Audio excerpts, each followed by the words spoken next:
So Ja Morant is in a lot of trouble. Kendrick Perkins believes the only reason Jokic is the favorite for MVP is because he's white. New York Knicks destroy the Brooklyn Nets.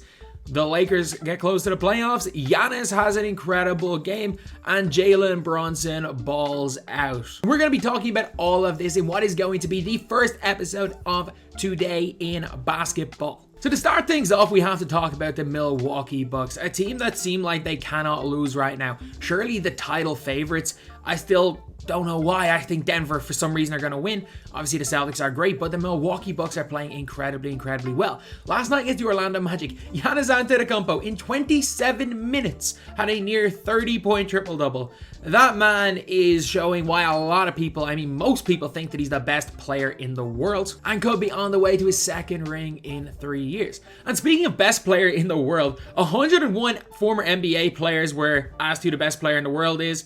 Not only was the player who got the most votes LeBron James, the percentages didn't add up. Apparently there was like 28.3% or something was LeBron and 2.2% was Kyrie, which just doesn't make sense. It just doesn't make sense because if it was 2 votes, it would be less than 2% because there's 101, slightly under 2. And if there was 3 votes, it would be almost 3 because there's only 101. Again, it doesn't really make sense. But what 2 former NBA players thought Kyrie Irving was the best player in the world? He's not even the best player on his team. As much as I hate to say it, the New York Knicks are looking good. And I don't hate the Knicks, but we all know, anyone who's not a Knicks fan knows that when the Knicks are good, the Knicks fans are insufferable. And the Knicks are pretty good right now.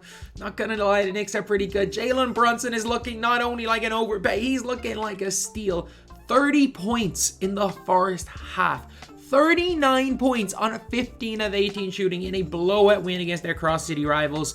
Yeah, the Knicks are for real. As in, they might win a playoff series for the first time in like 2 decades. But yeah, the Knicks are looking pretty good, lads. They're looking pretty good. And next we gotta talk about Damian Lillard. The man has broke Michael Jordan's record. Yes, he has broken a record from Michael Jordan. And it is the most 40-point games in a season for anyone over the age of 32. Dame Lillard currently has 13. LeBron never broke it. Kevin Durant never broke it. It is Dame Lillard that is going to break Michael Jordan's record. And it's crazy. Dame Lillard is having one of the best seasons of his career. The issue is that the Blazers aren't particularly great. Like, his second best player is Anthony Simons, who, again, pretty good player, but like, when that's your second best player, he's not as good as CJ McCollum. You're probably going to be at best a play-in team. And I mean, it's going to be a tricky one for Dame because he has had a pretty good career. He's been individually exceptional in the playoffs. And outside of the one series in 2019, we thought maybe he had a chance of making the finals when the Golden State Warriors didn't have Kevin Durant. And that one series against New Orleans in 2018 or 2017, he was 2018. He's had a good playoff career. It's just unfortunate that he's a guy who has stayed at the one team in an era where there are super teams and nobody's really came to join him in his 10 years in the league. So on a more funny note, Jaden Ivey went and pulled a Chris Webber. The city of Michigan got some PTSD, went down 2 points for the last possession of the game. The inbound play doesn't work and Jaden Ivey calls a timeout. At the end of the day though, it worked out well. While yeah, it might have caused every home fan in that building to have PTSD from the Fab 5 era, it's probably caused a lot of people to be like, what the hell has happened?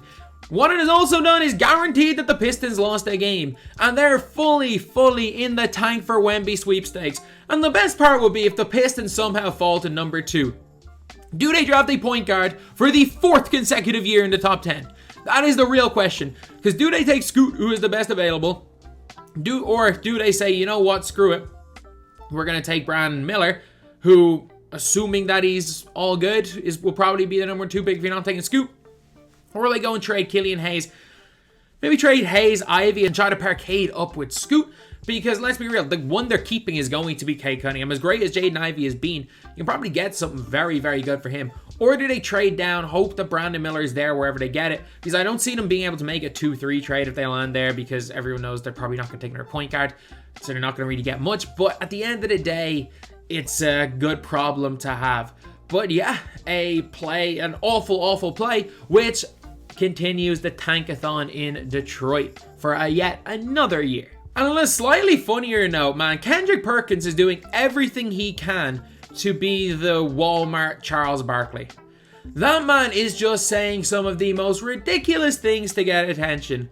Because let's be real, Kendrick Perkins was a very effective NBA player. Anyone who says he wasn't, no, that man was effective. That is the only way to word it, because I'm not sure as far as basketball skill goes, he's much more skilled than I am. And the highest level I played at was the top league in Ireland. Knew his role. And he knows what his role is in media as well. And it's the most outrageous thing possible. But there's some times where he goes a little bit too far. And he has crossed lines, whether it be accusing Serge Ibaka of lying about his age, but now he's accused Steve Nash, a pass-first point guard, Jokic, a kind of do-it-all player, and Dirk Nowitzki of only winning their MVPs because they're white.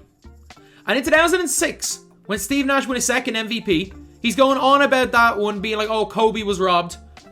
Kobe's fourth. Dirk was second. If Steve Nash wasn't winning that second MVP, it was going to Dirk. And if it wasn't going to Dirk, it was going to LeBron. And the big thing that he used to prove that was saying that the only times an MVP hasn't been in the top 10 in scoring were those MVPs.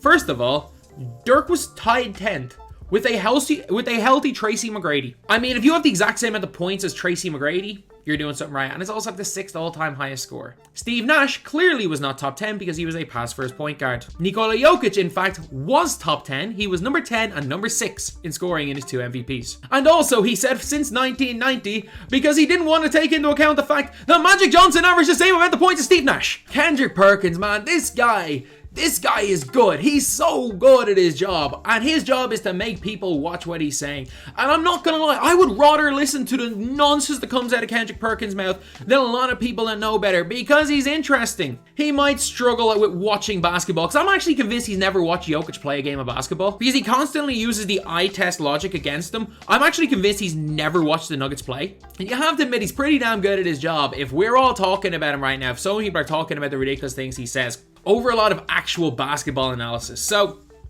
look, he's a guy who knew his role on the court and he knows his role in the media. Say some of the most outlandish things that can come into your head and hope that people talk about you. Just when you do that, there are going to be lines you cross, and a couple of times this year he has crossed, especially with the Serge Ibaka situation. He has crossed lines that he probably shouldn't have crossed. And last up, we're talking about Ja Morant. And Ja Morant, he has been accused of doing something pretty bad. He's been accused of doing something pretty bad. He has been accused of basically pointing a gun at a minor and punching him 12 times. And Ja's lawyers came out that it was in self-defense. And rumor has it that the first thing they tried to do, the kid's family, was to try sue him for money. And we just don't know what the whole story is. But the fact that, again, the lawyer has said self-defense means something happened in that situation. But again, Ja's going to be innocent until proven guilty. But the big problem with it all is that it's just story after story after story that's coming out about Ja Morant. And this guy's got to be careful. He's a guy who could go down as one of the top 100 players to ever play the sport of basketball. He's a guy that could easily win an MVP in the next couple of years. He's going to earn hundreds of millions of dollars. That man just has to be careful off the court, because outside of injury, touch wood that he stays healthy, because he's maybe the most interesting player in the sport to watch right now. As long as he just stays out of trouble off the court and plays like he can play, he's going to go down as not only just a great player, an all-time great player, and probably multiple-time champion, because as much as everyone hates the Memphis Grizzlies, they're a moderately youngish team, and they're a really good team. They're a really good team. They play defense, they got Ja, they play hard, they can frustrate the other team. Like, they will frustrate you, which can work in a good way or work in a bad way. When somebody's playing angry, it's either they play the best basketball of their lives or they play worse basketball, and you just never know what it's going to do.